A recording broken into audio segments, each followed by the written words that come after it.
Hello guys, welcome to our channel excel to expert.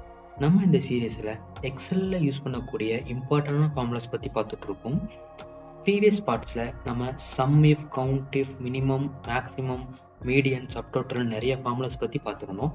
இந்த formulas பற்றி நீங்கள் தெரிஞ்சுக்கணுன்னா அந்த வீடியோவோட லிங்க் நான் டிஸ்கிரிப்ஷனில் கொடுத்துருக்கேன், அதை பார்த்து நீங்கள் தெரிஞ்சுக்கலாம்.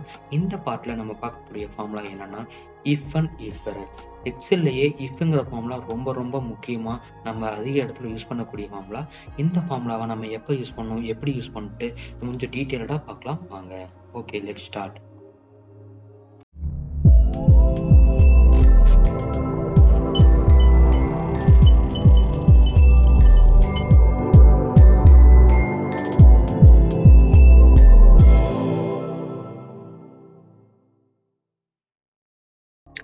நான் ஏற்கனவே சொன்ன மாதிரி இஃப்னா ஒரு கண்டிஷன் தான். பட் இங்கே என்ன ஆகும்னா அந்த கண்டிஷனை நம்ம தான் கொடுக்கணும் யூஸிங் லாஜிக்கல் ஆப்ரேட்டர்ஸ். அதாவது equal to, greater than, less than, அதை யூஸ் பண்ணி நம்ம ஒரு கண்டிஷன் கொடுக்குறோம். அந்த கண்டிஷன் கரெக்டாக இல்லையா, கரெக்டாக இருந்தால் ட்ரூன்னு கொடுக்கும், கரெக்டாக இல்லைன்னா ஃபால்ஸ்னு கொடுக்கும். இல்லை எனக்கு ட்ரூ வேணாம், ட்ரூக்கு பதிலாக வேற ஒரு வேர்டு வேணும்னாலும் நீங்கள் கொடுத்துக்கலாம். ஃபால்ஸ் வேணால் ஃபால்ஸுக்கு பதிலாக எம்டியாக இருக்கணும், இல்லை ஜீரோவாக வரணும்னாலும் நம்ம கொடுத்துக்கலாம். ஒரு எக்ஸாம்பிள் போடும்போது உங்களுக்கு தெரியும். இப்போ இந்த கொடுத்துருக்க டேட்டாவில் ஆர்டர் ஐடி, ஐட்டம், என்ன ஐட்டம் விற்றுருக்காங்க, அதோட ப்ரைஸ் எவ்வளோன்னு சொல்லி கொடுத்துருக்காங்க. இங்கே இருக்க கிரிட்டேரியா என்ன அப்படின்னா price greater than 600 is inclusive of tax. 600 ரூபாய்க்கு மேலே மென்ஷன் பண்ணிருக்க ப்ரைஸோட டேக்ஸு இன்க்ளூட் ஆகிருக்கு. ஓகேங்களா? இப்போது இதில் 215 இருக்குன்னா அதில் டேக்ஸ் இன்க்ளூட் ஆகலை. ஓகேங்களா? 600க்கு மேலே போயிருந்தா மட்டும்தான் இன்க்ளூட் ஆகிருக்கு. இப்போது இங்கே ஸ்டேட்டஸில் நீங்கள் இன்க்ளூடடா இன்க்ளூடட் இல்லையா அப்படின்னு சொல்லிட்டு நம்ம சொல்லணும்னு வச்சுக்கோங்களேன். இப்போது ஃபார்முலா யூஸ் பண்ணுவோம். இஃப் இதில் டோட்டல் ஆர்கியூமெண்ட்ஸ் 3 ஆர்கியூமெண்ட்ஸ் கேட்குது. என்னது? ஒன்று லாஜிக்கல் டெஸ்ட், என்னது வேல்யூ இஃப் ட்ரூ, வேல்யூ வந்து கரெக்டாக இருந்தால் உங்களுக்கு என்ன வரணும், வேல்யூ இஃப் ஃபால்ஸ், வேல்யூ தப்பாக இருந்தால் உங்களுக்கு என்ன வரணும் அப்படின்னு சொல்லிட்டு நம்ம கொடுக்கணும். இப்போ லாஜிக்கல் டெஸ்ட் என்ன அப்படின்னா இந்த ப்ரைஸ் அமௌண்ட் 600 ரூபாய் விட அதிகமாக இருந்தது அப்படின்னா, ஸோ கிரேட்டர் தேன் 600 இருந்துச்சு அப்படின்னா, வேல்யூ இன்கேஸ் இருந்துச்சுன்னா என்னன்னு சொல்லணும், நமக்கு இன்க்ளூடட் டேக்ஸ் அப்படின்னு சொல்லிட்டு சொல்லணும். அப்போது இது வந்து ஒரு டெக்ஸ்டாக இருக்கனால, டெக்ஸ்டாக யூஸ் பண்ணுறதுனால நீங்கள் டபுள் அப்போஸ்ட்ரோபி போட்டு இன்க்ளூடட் டேக்ஸ் அப்படின்னு கொடுத்துட்டு, இன்கேஸ் ஃபால்ஸாக இருந்துச்சுன்னா நீங்கள் நத்திங், எதுவுமே மென்ஷன் பண்ண வேணாம். அப்படின்னா அதே மாதிரி டபுள் அப்போஸ்ட்ரோபி போட்டு நீங்கள் கொடுத்துட்டீங்கன்னா அங்கே வந்துடும். இன்கேஸ் வேல்யூ 600க்கு மேலே இருந்துச்சுன்னா இன்க்ளூடட் டேக்ஸ், அப்படி இல்லைன்னா எம்டியாக வந்துடும். சரிங்களா? ஸோ அடுத்து இங்கே போட்டு பார்ப்போம். இஃப் இந்த வேல்யூ 600 ரூபாய்க்கு மேலே இருக்கு அப்படின்னா ஓகே என்ன வரணும், இன்கேஸ் இருந்துச்சுன்னா இன்க்ளூடட் டேக்ஸ்னு வரணும். டபுள் அப்போஸ்ட்ரோபி க்ளோஸ் பண்ணிக்கிறேன். இன்கேஸ் அப்படி இல்லை அப்படின்னா உங்களுக்கு எதுவும் சொல்ல தேவையில்லை. சரிங்களா? இப்போ உங்களுக்கு இந்த ஃபார்முலாவை கீழே காப்பி பண்ணணும் அப்படின்னா நீங்கள் என்ன கொடுத்தீங்கன்னா Ctrl D கொடுத்தீங்கன்னா உங்களுக்கு அந்த ஃபார்முலா கீழே காப்பி ஆகிடும். சரிங்களா? Ctrl D கொடுத்தோன்னா அந்த ஃபார்முலா கீழேயும் காப்பி ஆகிடும். சரிங்களா? ஃபஸ்ட்டு இந்த ரேஞ்சை நீங்கள் செலக்ட் பண்ணிக்கலாம். செலக்ட் பண்ணிவிட்டு அதுக்கப்புறம் Ctrl D கொடுத்தீங்கன்னா உங்களுக்கு அந்த ரேஞ்ச் ஃபுல்லாக அந்த ஃபார்முலா காப்பி ஆகிடும். சரிங்களா? அடுத்து டேக்ஸ் அமௌண்ட் 5%. என்ன சொல்கிறாங்க, டேக்ஸ் அமௌண்ட் எவ்வளோன்னு சொல்லி கண்டுபிடிக்க சொல்கிறாங்க. இந்த 699 ரூபாயில் டேக்ஸ் அமௌண்ட் ஏற்கனவே இருக்குது. ஸோ அதை வந்துட்டு நம்ம கண்டுபிடிக்க தேவையில்லை. இந்த 250 ரூபாய்க்கு நமக்கு டேக்ஸ் அமௌண்ட் போடலை. ஸோ அந்த அமௌண்ட்டு எவ்வளோ, அதுக்கு டேக்ஸ் எவ்வளோ, 5% அப்படின்னு சொல்லிட்டு பார்க்கணும். சரிங்களா? இதுக்கும் அதே மாதிரி இஃப் யூஸ் பண்ணுறேன். இந்த வேல்யூ 600 ரூபாய்க்கு மேலே இருக்குது அப்படின்னா, கிரேட்டர் தேன் 600 அப்படின்னா என்ன பண்ணணும், டேக்ஸ் அமௌண்ட் நமக்கு தேவையில்லை. ஓகேவா? அப்போ 0 கமா 600 ரூபாய்க்கு கீழே இருக்கு அப்படின்னா, இன்கேஸ் அதாவது 600 ரூபாய்க்கு மேலே இல்லைன்னா என்ன வரும், நீங்கள் 5% டேக்ஸ் பண்ணணுமா. ஸோ அப்போ இந்த வேல்யூ இன்ட்டு 5%. ஓகேங்களா, உங்களுக்கு இப்போ 0 கிடைச்சிருச்சு. ஏன்னா இந்த வேல்யூ 600 மேலே அதிகமாக இருக்கு. ஓகேங்களா, இதே ஃபார்முலாவை நீங்கள் கீழே வரைக்கும் காப்பி பண்ணுங்க. ஸோ இந்த ரேஞ்சில் இந்த ரேஞ்ச் ஃபுல்லாக நான் செலக்ட் பண்ணிட்டு இப்போ கண்ட்ரோல் டி கொடுக்குறேன். உங்களுக்கு டேக்ஸ் அமௌண்ட் கிடைச்சிருச்சு. உங்களுக்கு பார்த்தீங்கன்னா தெரியும், இன்க்ளூடட் டேக்ஸ்னா 0 வந்திருக்கும். ஏன்னா அதெல்லாம் டேக்ஸ் இன்க்ளூட் ஆகிருக்கு. 600க்கு மேலே இருக்கனால 0. இந்த வேல்யூலாம் 600 கீழே இருக்கும். ஸோ அந்த வேல்யூக்கு 5% எடுத்து நமக்கு கொடுத்துருக்கு. ஓகேங்களா, அடுத்து அதோட வேல்யூ எவ்வளோன்னு கேட்குறாங்க.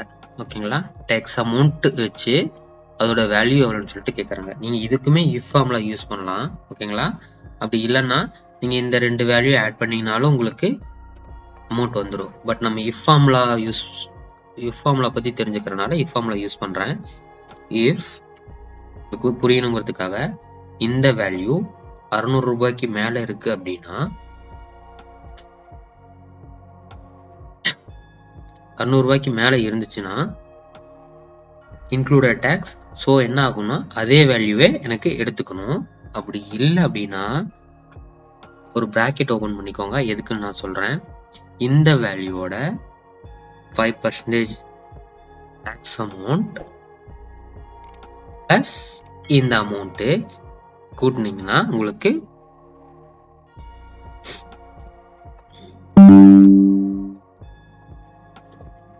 அந்த வேல்யூ கிடைச்சிரும். சரிங்களா,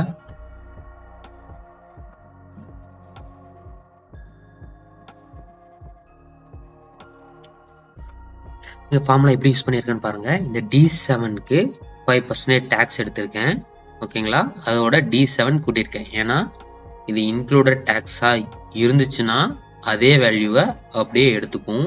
அப்படி இல்லை அப்படின்னா அதோட டேக்ஸ் அமௌண்ட் பிளஸ் அதோட வேல்யூ ரெண்டையும் ஆட் பண்ணி நமக்கு கொடுக்கும். இப்போ எக்ஸாம்பிளுக்கு இந்த ஃபார்முலா கீழே காப்பி பண்ணுறேன், உங்களுக்கு புரியும்.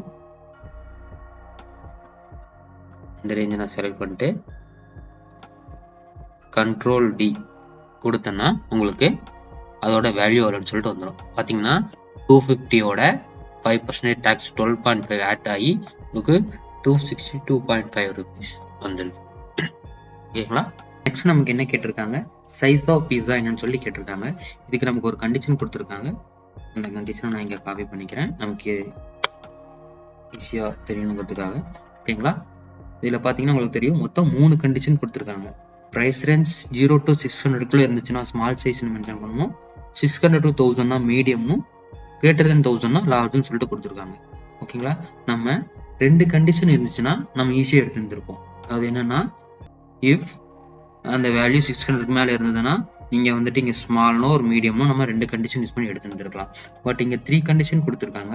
ஸோ நம்ம இதுக்கு என்ன பண்ணணும்னா 2 டைம் இஃப் ஃபார்முலா யூஸ் பண்ணணும். சரிங்களா, ஃபார்முலாக்குள்ள ஃபார்முலா தான் கம்பைன் ஃபார்முலா. இது எப்படி யூஸ் பண்ணுறான்னு பாருங்க.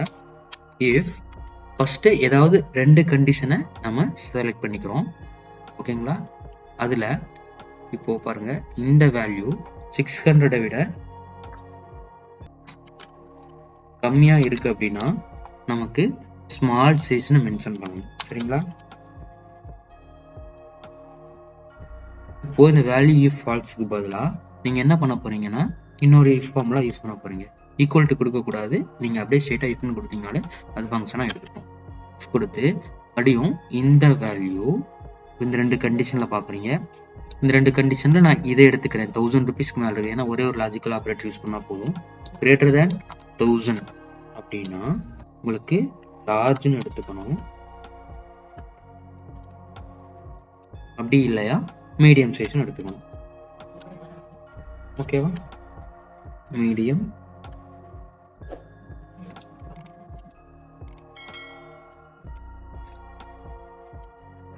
சைஸ். இந்த பிராக்கெட் இந்த இஃப்க்கு உங்களுக்கு பார்த்தா தெரியும் ரெட் கலரு. இன்னொரு பிராக்கெட் இந்த இஃபோட. ஓகேங்களா, ஓகே கொடுத்தீங்கன்னா உங்களுக்கு மீடியம் சைஸ் கிடைச்சிரும். அடுத்து கொஞ்சம் டிஃப்ரெண்ட் எடுப்போம். இந்த 2 கண்டிஷனை ஃபர்ஸ்ட் எடுக்கலாம். இந்த வேல்யூ 1000 ருபீஸ் விட அதிகமாக இருக்குன்னா நமக்கு லார்ஜ்னு வரணும். அப்படி இல்லையா நெக்ஸ்ட் ஃபார்முலா போடணும்.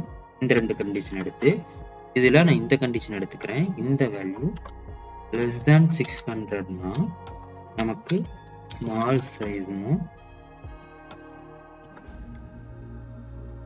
அப்படி இல்லையா நமக்கு மீடியம் சைஸ்னும் சொல்லிட்டு நீங்க கொடுத்துட்டீங்கன்னா எடுத்துப்போம். இந்த பிராக்கெட் இந்த எஃப் வருது, இந்த பிராக்கெட் இந்த எஃப். ஓகேங்களா? அவ்வளவுதான். அதாவது 3 கண்டிஷன் கொடுத்துருக்காங்கன்னா ஃபர்ஸ்ட் ஏதாவது 2 கண்டிஷன் எடுத்துட்டு அதுக்கப்புறம் அந்த நடுவுல இன்னொரு கண்டிஷன் போட்டு நீங்க இஃப் ஃபார்முலா யூஸ் பண்ணி முடிச்சுக்கலாம். சரிங்களா? இப்போ இந்த ஃபார்முலா நான் இங்க காப்பி பண்ணிக்கிறேன். கண்ட்ரோல் டி கொடுத்தீங்கன்னா கீழே அந்த ஃபார்முலா காப்பி ஆகும். அவ்வளவுதான். நெக்ஸ்ட் பார்க்குற ஃபார்முலா இஃப் எரரு. இந்த ஃபார்முலா எதுக்கு யூஸ் ஆகுதுன்னா, ஒரு ஃபார்முலால எரர் வருது அப்படின்னா, எரர் வந்துச்சுன்னா நம்ம என்ன வேல்யூ கொடுக்கணும்னு நம்மளே வந்துட்டு முடிவு பண்ணிக்கலாம். ஓகேங்களா? எக்ஸாம்பிளுக்கு இந்த வேல்யூவோட நீங்க 1 டிவைட் பண்ணீங்கன்னா உங்களுக்கு வேல்யூ கிடைச்சிடும். பட் அதே நீங்க 0 டிவைட் பண்ணீங்கன்னா உங்களுக்கு எரர் வரும். ஸோ இந்த மாதிரி எரர் வந்துச்சுன்னா நம்ம அந்த எரருக்கு பதிலாக என்ன வேல்யூ கொடுக்கலாம் அப்படின்ட்டு நம்ம இஃப் எரர் ஃபார்முலா யூஸ் பண்ணோம்னா கிடைச்சிடும். சரிங்களா? இப்போ பாருங்க, இஃப் எரர் இந்த வேல்யூவோட நான் 1 டிவைட் பண்றேன் அப்படின்னா எரரா இருந்துச்சுன்னா எனக்கு 0ன்னு கொடு, அப்படி இல்லைன்னா அந்த வேல்யூ நமக்கு கிடைக்கும். ஓகேங்களா? இப்போ பாருங்க, இஃப் எரர் இந்த வேல்யூ நான் 0வோட டிவைட் பண்றேன், இன்கேஸ் எரர் வந்துச்சுன்னா எனக்கு 0 கொடு, அப்படி இல்லைன்னா அதோட வேல்யூ கொடு. ஓகேங்களா? எனக்கு 0 வந்துருச்சா? ஸோ எரர் வந்தனால உங்களுக்கு இப்போ 0 வந்துருச்சு. That's it. Rest of the ஃபார்முலாஸை நம்ம நெக்ஸ்ட் வீடியோவில் பார்க்கலாம். இந்த வீடியோ உங்களுக்கு கண்டிப்பாக பிடிச்சிருக்குன்னு நான் நம்புறேன். இதே மாதிரி நிறைய ஷார்ட்கட்ஸ், டிப்ஸ் அண்ட் ட்ரிக்ஸ் தெரிஞ்சுக்கணும்னா நம்ம சேனலை சப்ஸ்கிரைப் பண்ணிக்கோங்க. தேங்க்ஸ் ஃபார் வாட்சிங்.